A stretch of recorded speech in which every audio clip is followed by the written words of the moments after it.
demi nambah cinta. Telah ku persembahkan hatiku hanya untukmu. Telah ku jaga kejujuran dalam setiap nafasku. Karena demi cinta telah ku relakan kecewaku atas ingkarmu. Assalamualaikum warahmatullahi wabarakatuh. Saya Yudi Pramuko, tukang donat dari Parung YouTuber tertua di semesta. Alhamdulillah, wassalatu wassalamu ala rasulillah. Sobat sobat akhirat di 5 benua, gimana, sehat? Semoga sehat kantongnya, terutama sehat badan di dalam ketaatan dan sehat badan di dalam keimanan, taat kepada Allah, taat kepada Rasulullah Sallallahu Alaihi Wasallam.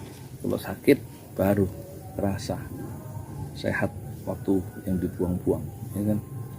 Umur dalam kesehatan, waktu itu adalah nikmat yang paling agung, kata para ulama, yaitu usulun ni'am. Jangan dibuang-buang. Makanya nanti kalau presiden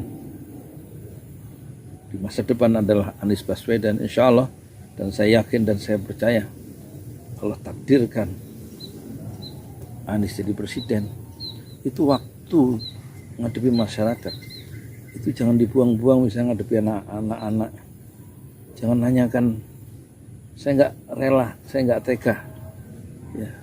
Kalau Presiden Anies Baswedan itu nanya, sebutkan nama-nama ikan, itu nggak membuat pikiran anak-anak itu berkembang. Harusnya apa cita-citamu? Atau mungkin pasti bukan begitu pertanyaan Anies Baswedan, tapi dia akan bilang, kamu nanti mau mengerjakan apa? Pasti begitu. Anies Baswedan mau mengerjakan apa, ya, dalam cita-cita yang besar itu. Bukan yang menjadi ini jangan ini, tapi mau melakukan apa dalam hidup yang cuma sekali. Begitu harus pertanyaannya. Terus saya nggak rela kalau Anies Baswedan tuh masuk selokan. Ngapain? Udah ada dinas pekerjaan umum, udah ada apa yang kerja ngurusin kota. Ngapain Anies Baswedan sebagai presiden masuk ke gorong-gorong? Nanti kalau nggak bisa keluar baru tahu dia. Harus ada persiapan yang cukup, harus ahlinya masuk selokan itu. Tapi ngapain saya milih presiden, milih Anies cuman hanya untuk masuk gorong-gorong? Saya juga bisa. Wah, saya nggak mau Anies jadi presiden yang nggak bermutu, disorot oleh dunia masuk gorong-gorong. Yang penting itu kebijakan-kebijakan politiknya, itu bisa menutup jalan-jalan lubang-lubang yang berbahaya. Berarti itu diserahkan ke anak buahnya. Ngapain dia masuk selokan, bersihin selokan? Nanti dia masuk ke panti jompo lagi, ngepel di panti jompo, nggak levelnya pikirannya dipakai kok. Itu kerjaan lain, di delivery, di apa istilahnya, di itu loh, diserahkan ke orang lain.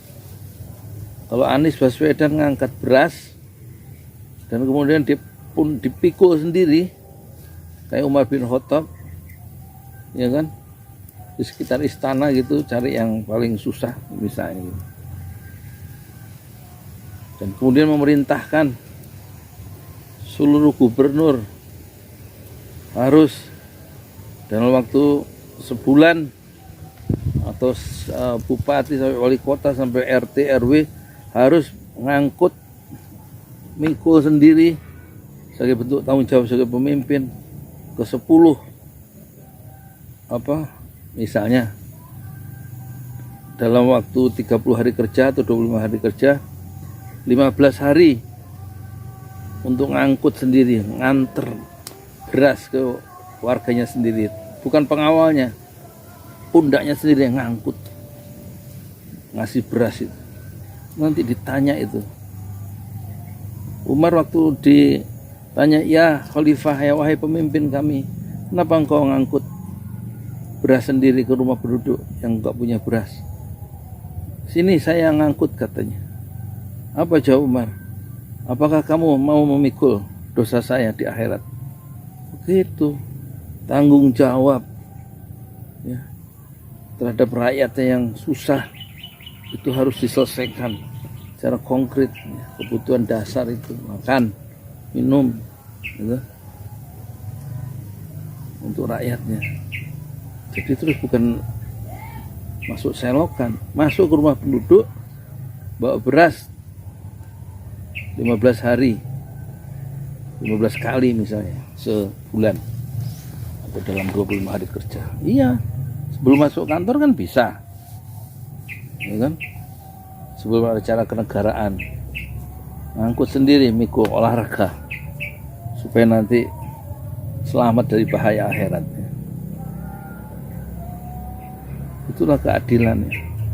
Memperhatikan rakyat supaya terasah kecerdasan emosionalnya itu ya.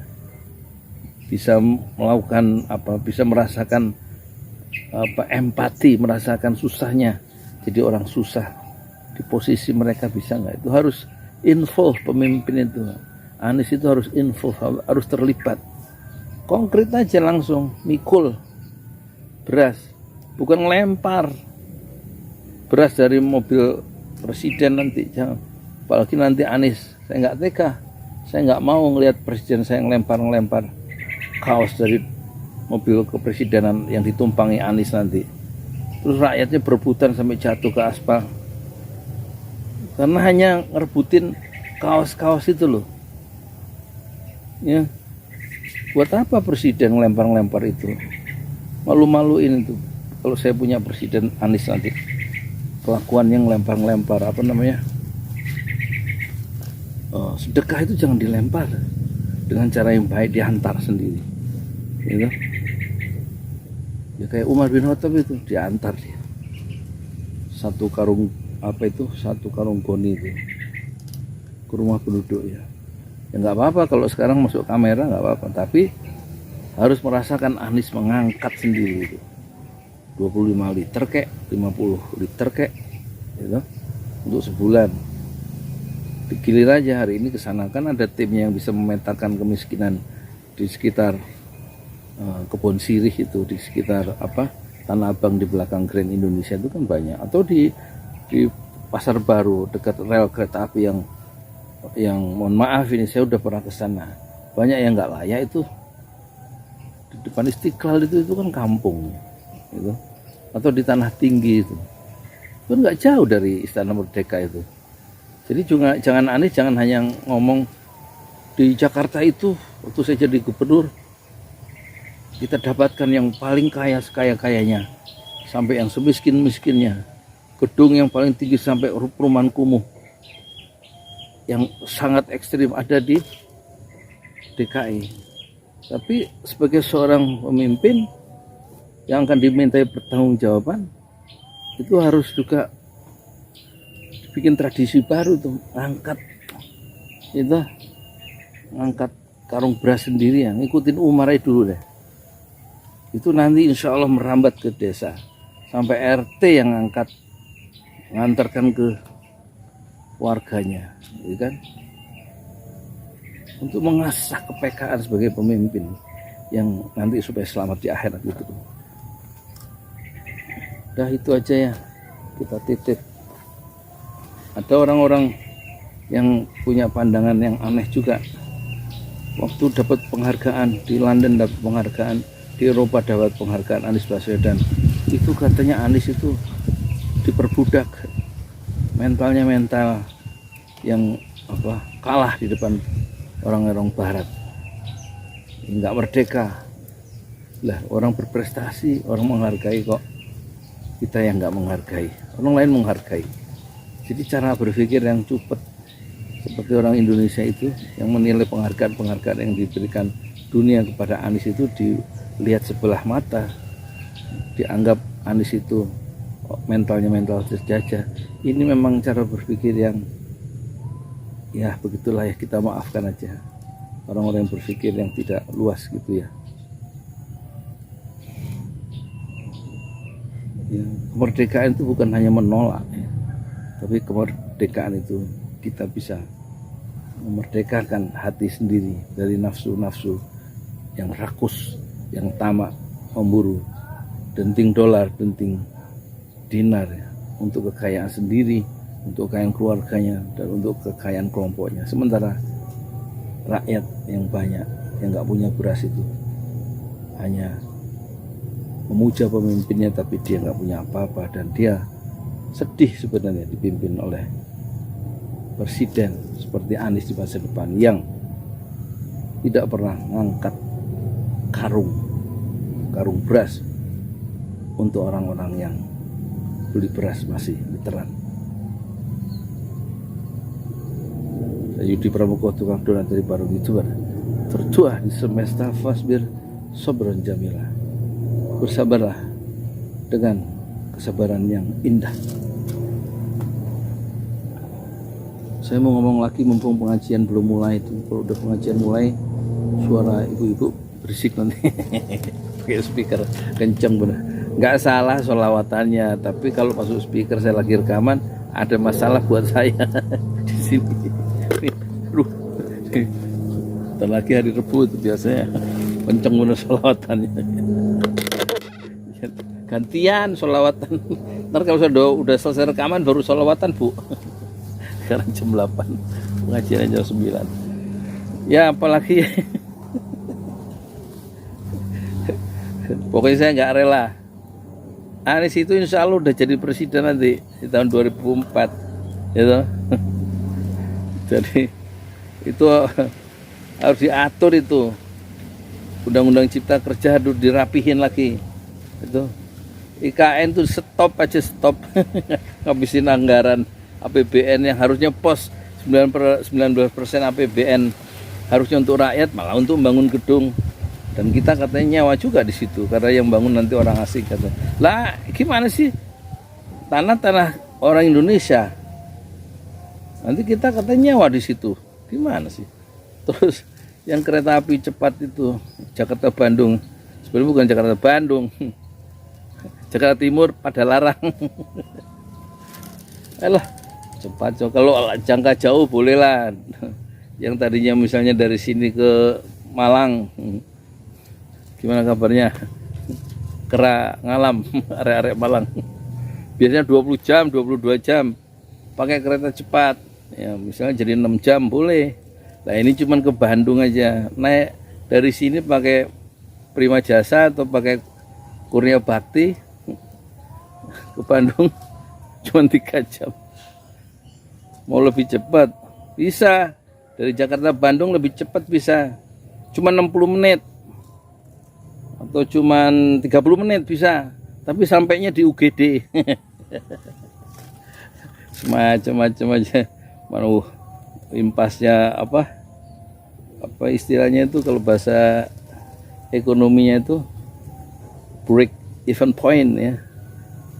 Break even point ya. Balik modal tuh katanya 40 tahun. Karena bayar utang ke Cina itu. Udah tutup atau nggak tahu gimana dijual apa gimana, saya nggak paham itu. Soal kereta cepat tanya Saidi dulu. Sama tanya Rizal Ramli, jangan tanya saya lah. Jadi ini saya hidup 10 tahun terakhir ini perasaan dari jual bubur ayam,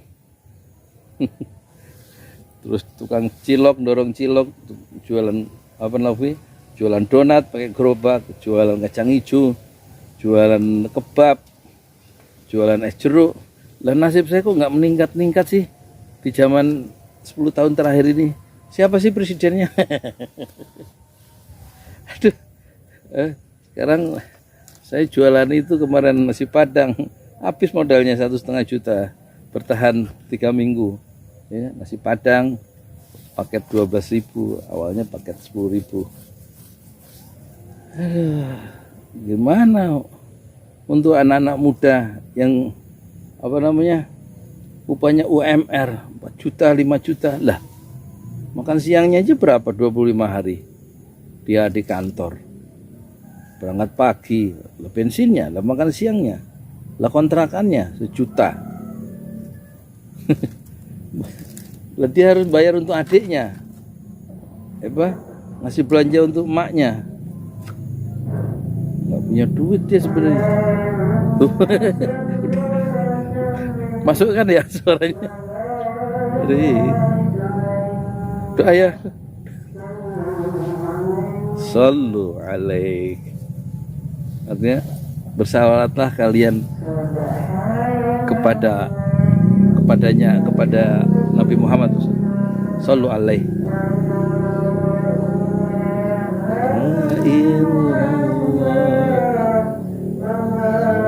Akbar wala haula wala quwata illa billahil aliyyil azim. Bisa saya.